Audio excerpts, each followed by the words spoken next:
la idea de la charla es la charla que menos código van a ver y que menos técnica es probablemente. Y es un poco sobre cómo hacer, tipo, promocionar tu open source project. O sea, muchas veces nosotros te decimos, che, quiero ayudar, quiero hacer algo, y después, tipo, si te dedicaste tiempo a hacer algo, como que está bueno que después la gente lo vea, sepa qué es. Entonces, nada, la idea de esta charla es un poco aprender eso. Y como decía él, soy Gonto. Entonces, la idea es que yo soy un ingeniero en sistemas, y yo siempre digo que me pasé al lado oscuro, porque ahora trabajo en marketing. Ahora lo que yo hago es, estoy a cargo de todo marketing en OutZero. OutZero, para los que no saben, es un SaaS de autenticación. Y acá está el chivo de que estamos buscando un montón de gente. De hecho, la empresa es remota y tenemos 2 personas de acá de Uruguay. Y nada, estamos buscando un montón de gente. Creo que recién me fijé, tenemos 60 posiciones abiertas. Así que probablemente algo haya que pueda matchear con lo que ustedes saben hacer. Así que si les interesa, ahí está la URL. Pero bueno. La idea de la charla, como decía, es aprender un poco cómo hacer conocido sus open source projects. Y para eso, la idea es contarles un poco cómo fue mi historia de mi recorrido de pasarme al lado oscuro. Porque lo que yo me di cuenta justamente fue que me gustaba más marketing que programación gracias a un repo que yo había hecho que se llamaba REST-Angular, que era tipo una forma de llamar fácil a una API REST desde AngularJS. Entonces, este es como tipo el end goal. Y es un poco hablar del trabajo que un poco de forma consciente, un poco de forma inconsciente hice para hacer que el repo se haga conocido. Entonces, la idea es empezar al principio y contar un poco de esa historia. Entonces, nuevamente, o sea, la idea era que tipo, yo estaba programando, en esa época hacía freelance y programaba para varios clientes, hacía todas las apps en Angular y como decían antes, yo considero que soy súper vago. O sea, no me gusta hacer cosas. Entonces, como no me gusta hacer cosas y soy súper vago, no me gustaba hacer siempre lo mismo. Y sentí que siempre, en esa época, eran tipo, todas RESTful APIs. Y era como una paja tener que llamar a todas por separado cada vez. Y dije, ¿y si hago algo? Y hice algo yo primero, que estaba súper acoplado con todo. Que lo empecé a usar yo en los proyectos. Y después dije, che, tal vez si lo cambio un poco puedo hacerlo open source. Y ahí fue cuando dije, bueno, voy a armar REST Angular. Yo siempre digo que tipo, para mí parte de porque el motivo por el cual le fue bien es por el nombre. Para mí el nombre es clave. Y quedaba lindo. Lo único es parecido a Rectangular, pero bueno, todo no se puede en la vida. Y bueno, como decía antes, yo tipo, programé Rectangular y yo quería que la gente lo use. Entonces era, ok, ¿cómo podemos hacer ahora para que la gente empiece a usar esto? La idea es marketing time. Entonces lo que vamos a aprender es un poco de esto, del tema de marketing. O sea, ustedes pueden pensar que les vengo a vender humo, pero si hay algo que quiero que se lleven de la charla es un poco de esto, de que yo creo que en marketing hay un montón de cosas, Sherlock Holmes, hay un montón de cosas que son ingenieriles o de aplicar cosas de números y no tanto vender humo. De hecho, esta charla se basa en cuál es esa parte de marketing. Entonces, cuando empezamos, siempre cuando queremos que gente lo use, esas son las primeras 3 preguntas que yo siempre respondería, que en este caso es, yo quiero que la gente use mi tecnología. Entonces, ¿quiénes son los que van a usar esta tecnología? ¿Cómo la van a usar? ¿Cuándo la van a usar? ¿Qué es lo que van a hacer? Yo, si es alguien nuevo que no conozco, le iría, entrevistaría a la gente, preguntarle en qué andan, etc. En este caso eran desarrolladores, yo soy desarrollador, entonces básicamente sabía. Y esto es lo que hace un desarrollador. Lo primero que hago es Google. Yo siento que tipo era bueno programando porque era bueno buscando en Google. Entonces era bueno, tengo que hacer algo, vamos a buscar en Google cómo carajo hago eso. Otra cosa que hacía era, ok, ¿qué encontré en Google? Un ejemplo. Vamos a buscar un ejemplo de algo, copio, pego y uso ese ejemplo, a ver cómo funciona. Otro ejemplo, si no, era, busco un paquete. Hay un paquete en NPM, una librería en NPM que puede usar y que eso ya funcione y listo. Y si no, voy a ir y buscar en Stack Overflow. Hay alguien que tenga una respuesta a mi problema. Me quedé trabado, no sé qué cacho hacer. Alguien lo respondió. Y después el output de todos es esto. Entendía que era muy bueno haciendo esto yo. Copiar y pegar. O sea, el resultado de todos, buscaban Google, el paquete, el ejemplo, lo que sea, siempre terminaba copiando y pegando, probaba si funcionaba y si no funcionaba, antes de pensar, era, bueno, voy a buscar otra pregunta de Stack Overflow. Tal vez la próxima respuesta funciona. O la próxima pregunta, no sé. Después de 5 decía, bueno, vamos a pensar un poco.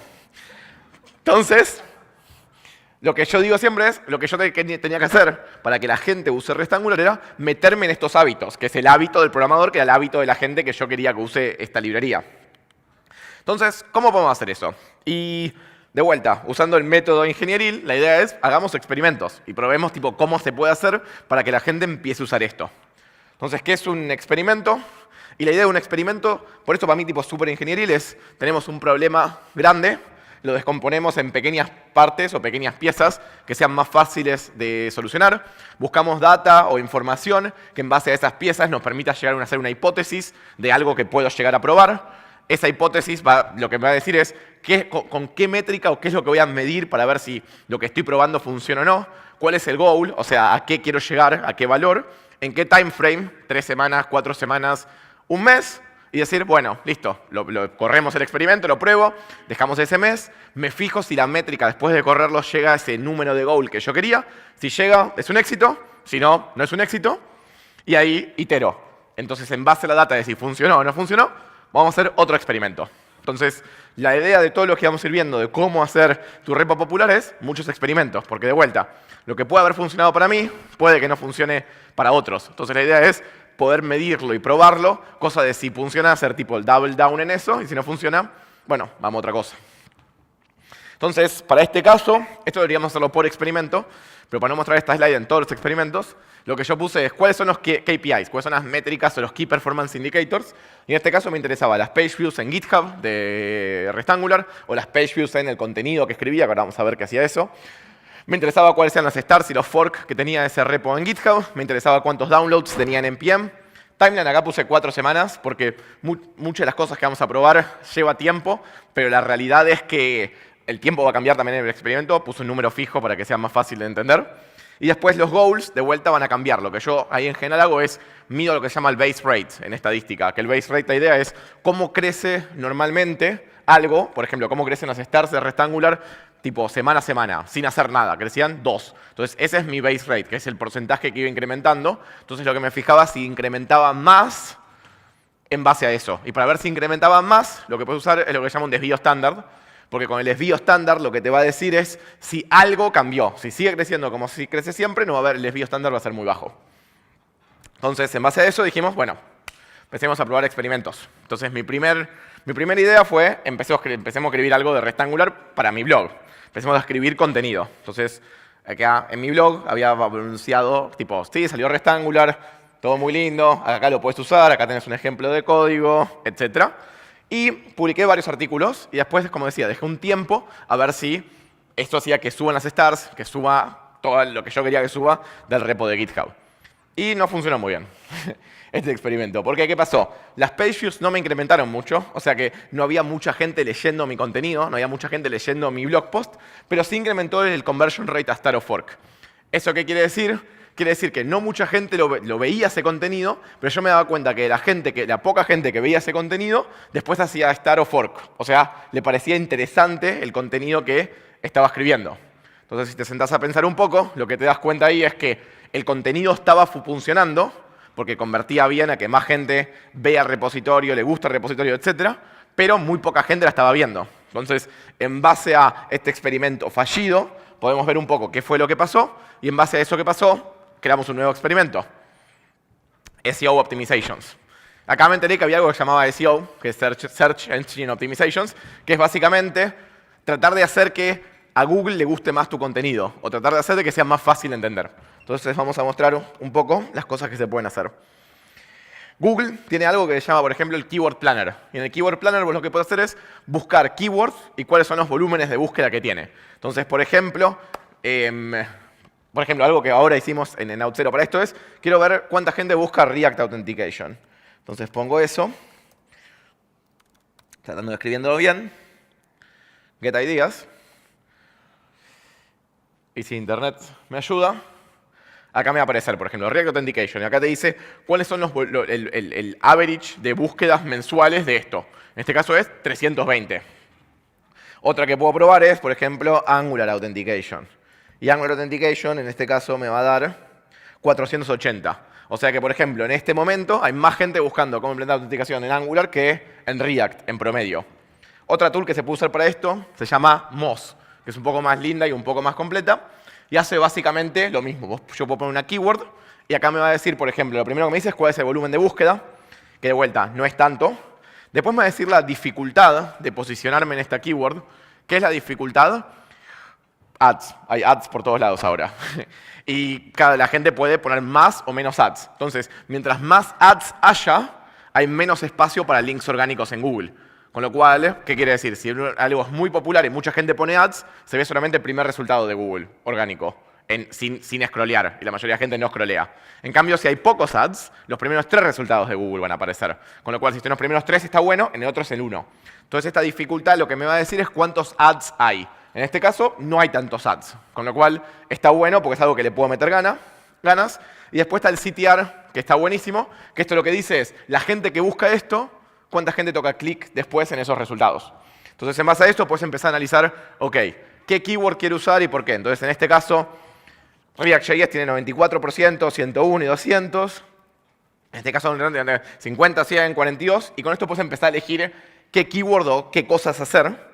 Y otra cosa que puede pasar es que tal vez yo lo que quiero es que, después de vuelta, de que Google encuentre mi contenido. Y Google, algo que usa mucho ahora, se llama Context Keywords, que lo que dice es que yo no solamente hable de algo en determinado, Angular Authentication, sino que trata de buscar cosas similares y que yo hable de lo mismo. Y hay un hack para poder usar con eso, que es esto que está acá, que se llama Ubersuggest, que esta tool, hay varias, lo que hace es, usa la API de Google Suggest, y se fija todas las suggestions posibles. Entonces, por ejemplo, si yo pongo React Authentication, me va a mostrar cuáles son las sugerencias de Google típicas con eso. Entonces, React Authentication, Sample, JSON Web Token, Redux, Tutorial, etc. Entonces, yo en base a esto lo que puedo hacer es fijarme cuál de todas estas tiene más volumen de búsquedas y elegir esa como la keyword principal de mi contenido. Y después de eso también lo otro que puedo hacer es empezar a agarrar esas otras palabritas que aparecen acá y ponerlas en mi contenido también. Porque entonces si Google ve que mi contenido tiene la keyword principal y todas las palabras que son parecidas, que Google cree que son parecidas en mi contenido, decir, che, este contenido está buenísimo, es tipo justo lo que la gente está buscando siempre en general. Entonces agarras eso y ahí, con eso lo que tenés es, una vez que tenés la keyword y las context keyword y lo elegís, tenía algo como esto que es un checklist, que es qué son las cosas que a Google le importan. Entonces, por ejemplo, lo primero que le importa es la keyword principal tiene que estar sí o sí en el título del artículo. Tiene que estar sí o sí en la URL. Tiene que estar sí o sí en los H2. Tiene que, por ejemplo, la descripción tiene que tener menos de 156 caracteres. Porque si tiene más, cuando vos buscas en Google aparecen los 3 puntitos suspensivos y los 3 puntitos suspensivos hacen que baje el CTR de gente que toca clic en ese link. O lo mismo, el título tiene que tener... Perdón, la URL tiene que tener menos 75, porque si no también se ve media fea, y si la URL se ve fea, Google te penaliza. Y las imágenes tienen que tener alt, o si tienes AMP, y hay un montón de cosas que Google usa. Como regla principal, lo más fácil de pensar en esto es, ¿qué quiere Google? Ganar plata. ¿Cómo gana plata Google? Con ads. Entonces, mientras más fácil sea ver ads en tu contenido y más relevantes sean, más le va a servir. Entonces, por ejemplo, si metes cosas ahora de ARIA o metes cosas de Google Accelerated Mobile Pages o cosas así, eso quiere decir que más gente va a poder ver tu contenido. Por ejemplo, si metes ARIA va a poder verlo gente discapacitada, entonces gente discapacitada va a poder ver sus ads también. Entonces puedes llegar a ganar más plata. Entonces esa es la regla principal para usar con Google, digamos. Y bueno, y con esto escribís el artículo y lo podés optimizar. Y perdí mi controlcito remoto, acá está. Entonces con esto... Esta vez sí funcionó, incrementamos las page views en cierto porcentaje, en este caso en tipo las page views de la gente que veía mis artículos de Rectangular, porque los empecé a optimizar con Google. Y lo otro es que aumentaron más las de stars y forks que tenía Rectangular. Entonces esto funcionó. Y era, ok, ¿qué más puedo hacer? Y otra cosa que es súper importante es esto de distribuir contenido en syndication sites. Otra cosa que me pasaba, como yo decía antes, es que no mucha gente veía el contenido. Entonces lo que puedo hacer es crear una lista de distribución. Entonces, ¿qué quiere decir? Por ejemplo, lo voy a postear en Reddit de JavaScript, en el Reddit de AngularJS, en Hacker News. Voy a buscar qué grupos en Facebook, qué grupos en LinkedIn. Y mientras más de esos haya, más gente lo va a ver. Entonces, por ejemplo, algo que yo tenía es algo parecido a esto, donde tenemos, por ejemplo, dependiendo del tipo de artículo, hay todos los lugares donde lo tenemos que postear. Grupos de LinkedIn, grupos de Google, grupos de Facebook. Y esto yo personalmente iba a mano a hacer esto. En OutZero, por ejemplo, ahora hay un chico que se dedica full time a sharear contenido, nada más. En distintos lugares, para hacer que tipo más gente lo termine viendo. Con esto, algo súper interesante es cuando vas a sharear en Product Hunt, en Reddit, en Hacker News, donde quieras, nunca les mandes el link directo. Porque todas esas plataformas tienen una forma inteligente de que si ven que mucha gente hace upvote con un link directo, estás hackeándolo porque estás pasando el link a tus amigos. Entonces lo que tenés que hacer es pasarles el link de la home a tus amigos y decirle que busquen determinado artículo con determinado nombre y que a ese le hagan upvote. Entonces ahí no te van a hackear. Entonces ahí hackeás para que no te hackeen, básicamente. Y con eso de vuelta, subieron más las page views y subieron más los star of forks de REST Angular.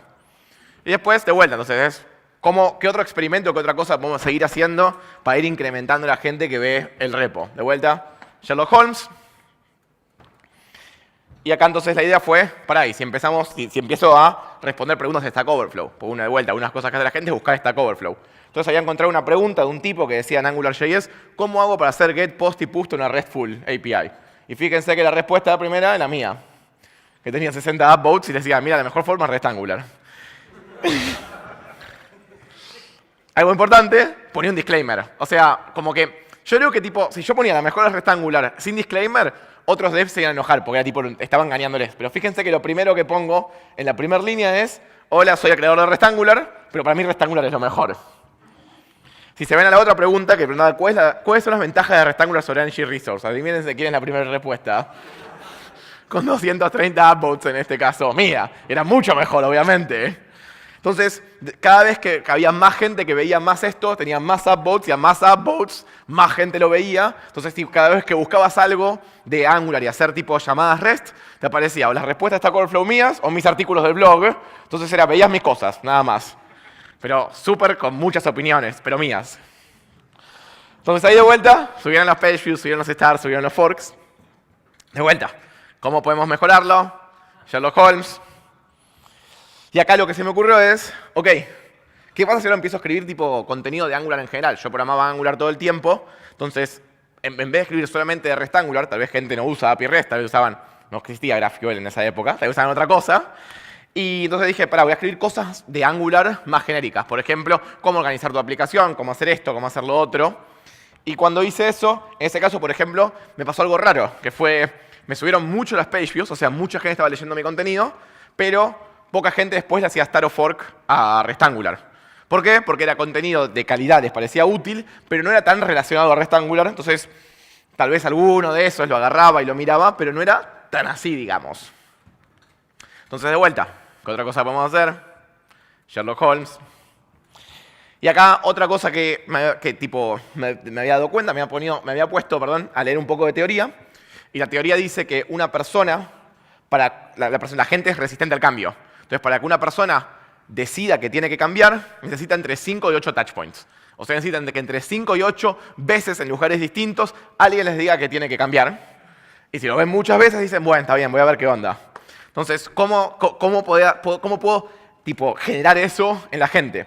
Una es, por ejemplo, con blog post series. Entonces yo decía, primero te voy a explicar cómo usar los modelos de Angular. Segundo, el controller. Yo decía, todas las semanas va a haber otro artículo. Y siempre mencionaba algo de REST Angular en los artículos. Entonces, cada vez que venían, lo leían. A la vez 8 que leían el artículo, decía, bueno, lo voy a probar. Tantas veces lo leí que ya está. De vuelta, otra forma, newsletters. Se anotaban a mi newsletter. Les dejaba contenido súper copado. Adivinen de qué siempre había un link, de REST Angular. Y después, esto es otro ejemplo que cuando yo hice REST Angular no existía, pero es algo que funciona un montón ahora en Auth0, que son las push notifications nativas de los browsers. Algo que pasa es email está súper saturado, me llegan 40.000 emails por día, no leo ninguno, pero push notification todavía no está tan saturado. Entonces lo que haces es te puedes registrar al blog en vez de con un newsletter con push notifications. De vuelta, adivinen push notification de qué aparecía cada 4 o 5 artículos. Mirá, salió un artículo de REST Angular, súper interesante. Todo, de vuelta, incrementa las page views, incrementa los stars y los forks. ¿Qué otra cosa más podemos hacer? De vuelta a Sherlock Holmes. Pero esta vez no se me ocurrieron. No se me ocurrían nuevas cosas. ¿Qué otra cosa se podía hacer? Y no sabía bien. Entonces, para mí algo interesante cuando se te ocurren ideas es empezar a hacer preguntas. Yo creo que si te haces preguntas y las preguntas son lo suficientemente inteligentes, va a llegar una respuesta copada o una hipótesis nueva que sea copada. Entonces, ¿qué es lo que yo quería hacer? Yo quería hacer yo quiero que REST Angular sea conocido dentro de la gente que usa Angular. Entonces era, ¿cómo salto a las trends de Angular? ¿Cómo hago para que justamente la gente que sabe de Angular esté aware o se entere de lo que estoy escribiendo? Entonces, yo siempre digo que soy una persona súper analítica y para esto este no es el mejor GIF que encontré, pero había que usar la otra parte del cerebro que no es analítica, que no me acuerdo ya cuál es cuál, pero hay una que es analítica, otra que no. Esta es la parte que no.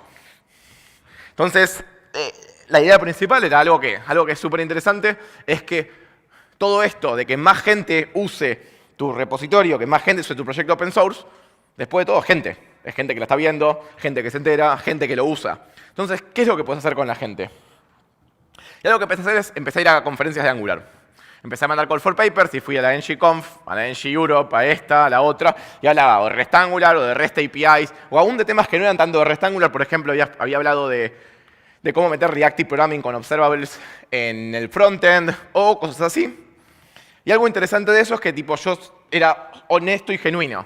Porque de vuelta, para mí algo que tiene súper interesante el developer es que siento que tiene tipo un bullshit detector súper alto. Tipo, si siento que me están vendiendo humo, es tipo, no. A mí me pasa, por ejemplo, me pasa que tipo, no sé, yo estoy viendo ropa en un local, viene el chabón a decirme, ¿querés que te ayude? No, alejate, por favor, gracias, no te quiero hablar. Que para mí eso es súper de developer, de tipo, no, me vas a vender humo fuerte, tipo, déjame que voy a investigar, voy a ver solo qué ropa es mejor, cuál tiene mejores cosas y lo voy a comprar solo. Pero no me rompa las bolas. Entonces, la idea de esto era eso, era yo te voy a tratar de agregar valor y te voy a tratar de no romper las pelotas. ¿Y qué es lo loco de eso? O sea, una conferencia, por un lado está buenísimo el tema de vas a ver las charlas, la gente que ve tipo tu charla, va a ser gente nueva que se puede enterar de REST Angular, y eso está buenísimo. Pero para mí algo súper interesante, o sea, a mí personalmente me gusta mucho conocer gente nueva, conocer sobre culturas, y tipo, me interesa mucho hablar con gente. Entonces, algo súper interesante que estaba acá es algo que tienen la mayoría de las conferencias es, por ejemplo, la Speaker Dinner. Y en la Speaker Dinner lo que haces es hablar con los otros speakers de la conferencia. Y imagínense quiénes son los speakers de una conferencia de Angular. Son los Angular Core Committers, o la gente que hace los proyectos open source más conocidos de Angular. Entonces, ¿qué pasa? Si empezás a hablar más seguido con esa gente, te haces amigo de esa gente, y después vos escribís, ellos te empiezan después a seguir en Twitter, y vos posteás tu contenido, y te lo van a retuitear a veces. Entonces, ¿qué va a pasar? Mi contenido que yo estaba creando de REST Angular, ahora me lo estaba retuiteando o Jeff Cross, o Brian Ford, o Bradley Green, que eran o core committers o la gente que está encargada de Angular. Entonces, eso hacía que la distribución de mi contenido y la distribución de lo que yo estaba shareando sea aún mucho mayor. Porque mucha gente que usa Angular claramente va a seguir a la gente que hace Angular. Entonces, eso es una ventaja tipo gigante para mí de una conferencia. Y lo mismo puede pasar si vas a un meetup, no tiene por qué ser una conferencia, pero para mí sí es súper importante de vuelta que no sea algo falso.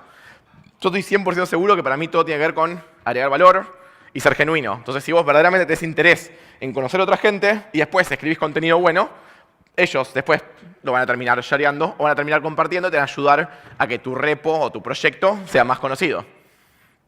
Bueno, y esto fue tipo lo que más hizo en su momento, que increíblemente los page views y la gente que tenía Star of Forks, que era justamente ahora toda la gente que seguía los Angular Core Committers o los de Angular UI o todos esos frameworks, lo empezaron a usar. Entonces, la pregunta para mí es, ¿qué es marketing? Marketing es más esto, es Mad Men, whisky y habano, que para mí era agarrar un whisky y un habano. Antes marketing era esto para mí, agarras un whisky y un habano era la publicidad tiene que decir esto y con esto la vamos a romper. O es más algo nerd, donde vas tipo analizando los números, qué es lo que va pasando, qué funciona y qué no funciona. Y la realidad es que es un poco de las dos. O sea que si yo quiero que se queden con una cosa, es que justamente para hacer buen marketing de tu open source project, tenés que crear buen contenido, tenés que saber cómo distribuirlo, pero también tiene que ver con la gente. Entonces tiene que ver con las dos cosas. No se olviden de eso. Gracias.